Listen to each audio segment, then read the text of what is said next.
और आईपीसी के तहत दोषी करार दिए जाने पर अधिकतम सजा का प्रावधान लागू होगा। यदि आईपीएस के तहत कठोर सजा है तो वही सजा दी जाएगी। आखिर कोर्ट का बयान यह क्यों आया और क्या है मामला, बताते हैं आपको इस वीडियो में। बने रहे वीडियो के अंत तक। मामला है उत्तर प्रदेश के फतेहपुर का, जहां पर याचिकाकर्ता को निचली अदालत द्वारा अपनी नाबालिग बेटी का रेप करने के लिए दोषी ठहराया गया था।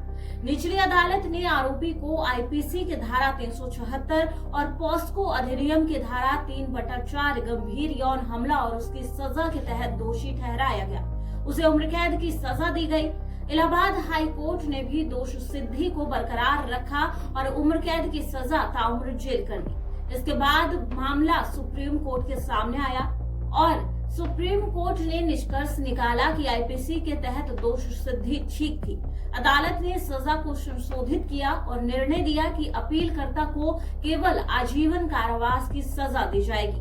पॉक्सो एक्ट की धारा 42 विशेष रूप से सजा की कठोरता से जुड़ा है।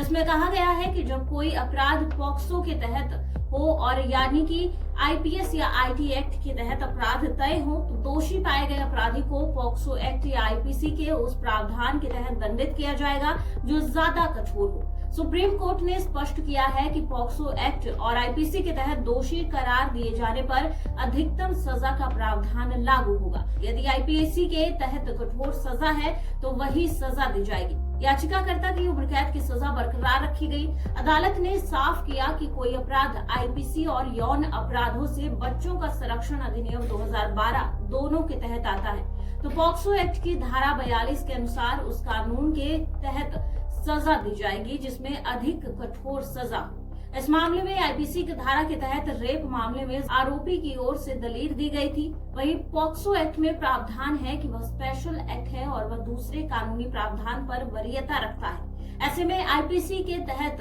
अधिकतम सजा नहीं होनी चाहिए, लेकिन सुप्रीम कोर्ट ने इस दलील को खारिज कर दिया। ताज़ा अपडेट्स व बड़ी खबरों के लिए सब्सक्राइब करें आज प्रकाश टीवी और बेल आइकन दबाना न भूलें।